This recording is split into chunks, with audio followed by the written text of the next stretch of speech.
नमस्कार। आज गोटे नुआ इंटरेस्टिंग स्टोरी नहीं आसी आपण पाखु। जदि आपणकर कि फैमिली मेंबर कहार भी एसिडिटी पेट प्रॉब्लम जदि होची ए वीडियोटा निश्चित भाव में देखिए।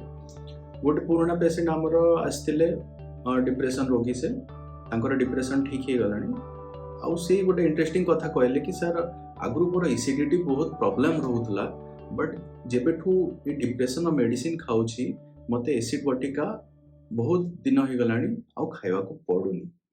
तो से रिलेटेड मु किछि जिंस माने आपन सहित शेयर करिया चाहूची।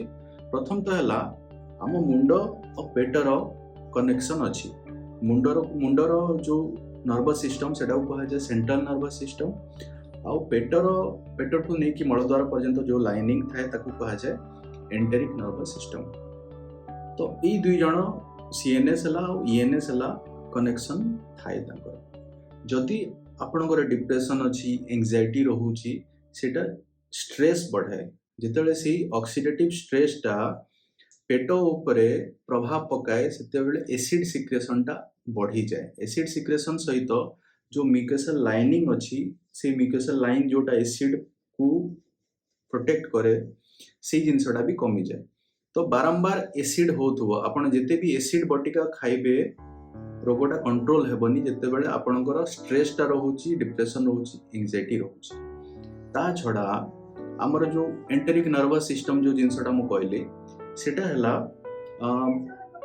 पाखापाखी पेटोठू नहीं कि मलद्वार पर्यंत पाखापाखी 10 कोटी नर्व सेल अच्छी स्नायु सेल अच्छी से माने गोटे ताकू सेकेंड ब्रेन भी कहा जाए। एते मात्रा रे नर्व सेल अच्छी ताकू सेकेंड ब्रेन भी कहा हुए शरीर जिते बड़े से जिनसर भी बैलेंसटा रुहेनी ठीक हिसाब रे तो आमर डिप्रेशन हेबार भी चांस थाए। आ गोटे आम इंटरेस्टिंग जिनस जानिबा पेटर लाइनिंग रे बहुत सारा बैक्टेरिया थांती। केतेटा भल बैक्टेरिया थांती केतेटा खराब बैक्टेरिया थांती ताकू कहा जाए बैक्टेरियल डायवर्सिटी। आउ सी जो सिस्टम टाकू टोटल सिस्टम को कहा जाए गट माइक्रोबायोटा। आ गोटे इंटरेस्टिंग जिनस अछि सेटा को कहा जाए गट ब्रेन सिग्नलिंग। जदि आपणकर पेटरे ठीक हिसाब रे बैक्टेरिया मात्रा रहुनी तो आपन को डिप्रेशन हबार कि एंजाइटी हबार संभावना थाए। तो वीडियो जानला कि पेटर मुंडर कनेक्शन रखे तो यार सॉल्यूशन टा कोन। प्रथम तो हला फिजिकल एक्सरसाइज। बहुत लोक माने इग्नोर करंती फिजिकल एक्सरसाइज रो कोन रोल अछि बट माने आपन लाइफ को कोई हिसाब रे चेंज कर दो फिजिकल एक्सरसाइज आपन निजे भी भाबी परिबेनी जेतले आरंभ करिवे। तापरे हला डाइट रो रोल। बहुत स्टडी रे कहा होची गोटे टाइप रो डाइट थाए सेटा कहा जाए मेडिटेरेनियन डाइट।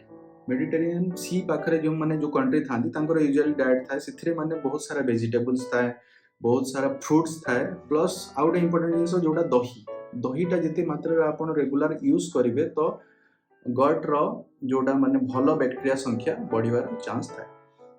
प्लस आपन जदि माने क्रोनिक एसिडिटी रोहुची एंटी डिप्रेसेंट मेडिसिन जो डिप्रेशन पे यूज करा हो मेडिसिन से मेडिसिन आपन को भलो काम करि पारे। ता सहित सीबीटी बोली गोटे ट्रीटमेंट अछि जोटा कहा जाए कॉग्निटिव बिहेवियरल थेरापी।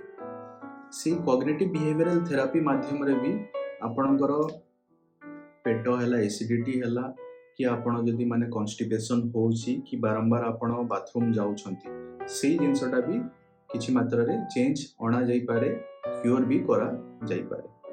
तो आज जानले बहुत इंटरेस्टिंग वीडियो माने मु देखि जे हमन रिलेटिव माने हेले बहुत जण कहंती बाबू मते एसिड बटिका दियो। मु देखि जे वर्ष धरि बहुत लोक एसिड बटिका खाउ थांती। एसिड रो माने एडवांस ट्रीटमेंट कला पर भी बहुत जण को रिलीफ मिल न थाए। बहुत डॉक्टर को देखांती शेषरे हार मान जानती कि आमे कोन करबो हम पखरे रास्ता नहीं। तापरे जी जहाँ कहले किए कहले चूर्ण खाई दियो आ किए कम कहले से जिनस विश्वास रखती। ये वीडियोटा मु आशा करछि आपण मान को किछि मात्रा रे सहायता करिवो। जदि आपण पाखरे किए साइकियाट्रिस्ट अवेलेबल अछंती तो आपण निश्चित भाव रे कंसल्ट करिकि ए विषय रे पछारी परिबे।